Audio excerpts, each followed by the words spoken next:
I have here with me music producer Sess Beats. Thanks for being here today. In the building, sir. We're going to go into how the Google app helped you because you already talked about it. But before we get there, I just want to talk. You know, I don't know. Did your parents just hear for the first time that you were not attending class and you were making beats? I'm sorry, mom. But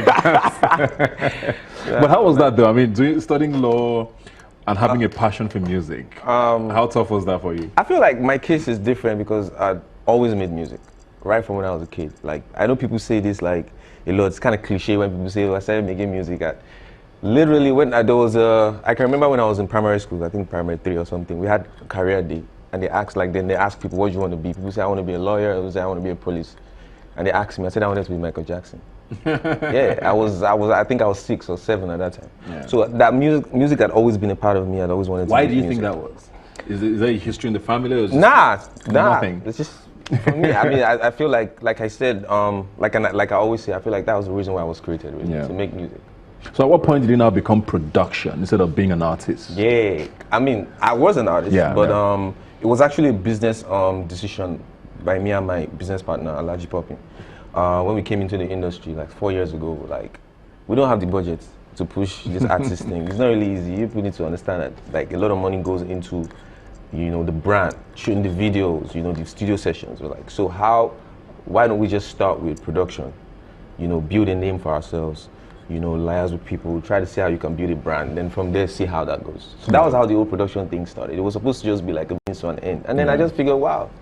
So when did people start taking you seriously? Like, who did you start working with? Because I mean, there's producers everywhere, and there's really good producers everywhere. At what point did you?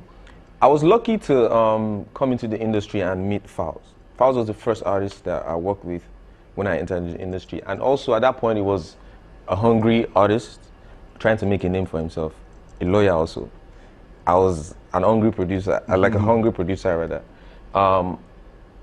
trying to make a name for myself also. So we just kind of clicked at that point, and then we worked on the Stories That Touch album, and that changed our lives. Yeah. So that was it for me. That was, I came into the industry as an album producer, and that was what set me apart from a lot of people. How I want to believe you're self-taught now. Yeah, definitely. I mean, you mentioned the Google app there. How did the Google app sort of help this transition? I mean, you're not necessarily paying. It's a free school there, so you were talking about budget, so that wouldn't be the problem. And people need to understand, man. Everything is on Google. Like, for real, all you have to do is just search, man. Like, the information is right there. And at that point, because I was trying to go to law school, I was trying to make my lectures at the same time. I was trying to make music. I didn't really have the time to, you know, get like a formal musical education, like go to a music school or something. So I had to find a way to, you know, keep myself motivated, find a way to keep working, find a way to, you know, get myself better, you know. So I had to dig deep. I had to find a tool, you know, and I feel like that's the importance of technology. Really is finding a system to better yourself, to be more efficient. And I felt like the best way to do that was information, you know, the internet. So I had to invest, really, and that's the thing for people in the music industry to understand. You have to invest. At that point, I was subscribing to a lot of website blogs. You know, sometimes I have to pay like $10, $15 per month to be able to get some information, get some plugins, get some tutorials and everything. And that was how I really developed myself. Yeah. You know, like that was basically. And people always come to me and ask, "Oh, how do I become a good presenter?" You know, and I tell them it's very simple. It's actually as simple as going on the Google app and searching something as basic as how to conduct a good TV interview. There's really no hard and fast way to it. Simple. Is it that simple as well with music production? Like, what do you search for? What kind of things do you look out for? That's actually a really good question, because like there's so much information. That's the thing. Like, and I feel like that's the opposite side of the internet. Like, I don't want to say the disadvantage of it. The opposite side of it is because there's just so much information. So you have to be able to filter. So to be able to filter, and I think, and I feel like this would be very good for upcoming producers to know now is only search for things that you need. Like, think to yourself, what do I need to know right now? What am I trying to achieve with my sound?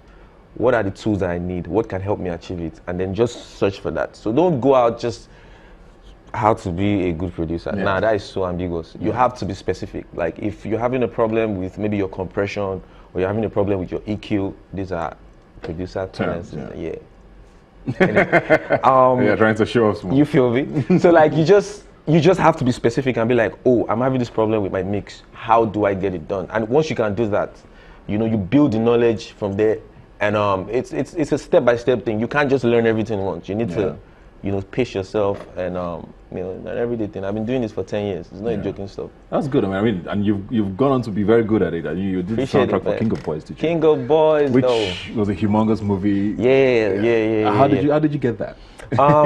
Coincidentally though, that song, I'm going to tell the story. That song was meant for Fowls, for the 27 album. So I did the beats. Adekunle came to the studio. He did the chorus, killed it. So I gave it to Fowls. So, yeah, do your verse now. 2 days, 3 days, 4 days, nothing. He just called me and said, Sess, I'm not a gangster, okay? Because the name of the song is Original Gangsters. Like, I don't know how to put myself to that place to write to the song. I was like, cool. So you're going to give me the song. I know who to call. So I called Reminisce. And I was like, I mean, Reminisce is the embodiment of, like, is a G, you feel me? So I was like, all right, what's up? Baba, I need you to help me out. So he was good with it, gave me my verse in a few days, and we had the song. And that was meant for my album. Coincidentally, Kemi was working with Reminisce on King of Boys.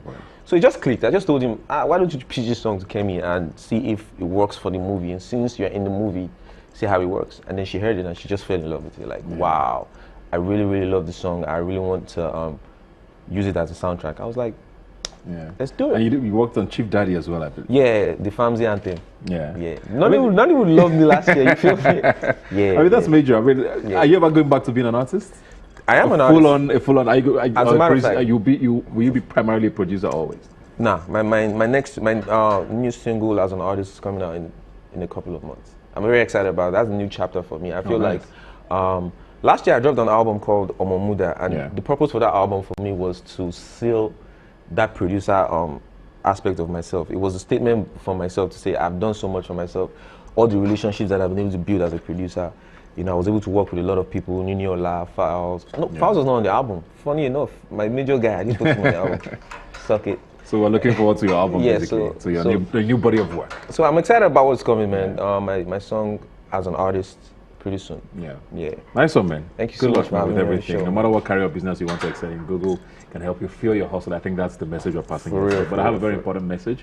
Please join Google for a hands-on empowerment masterclass to learn how to improve your skills, business, and envision the future. Speakers will include Lanre Olushola, Juliet Ehimwan, who's the country director for Google, and Abisoye Akinfolari, who is the 2018 CNN hero. The first one is in Lagos on the 12th of June at 9 a.m. The location is the Podium Event Center in Ikeja. Please use the hashtag for your hustle and tweet at us, and we'll find you and find out how to get you there. Please make sure you, and also go to bit.ly/feel your hustle to be a part of this. Thanks a lot for joining us, and I'll see you next Sunday.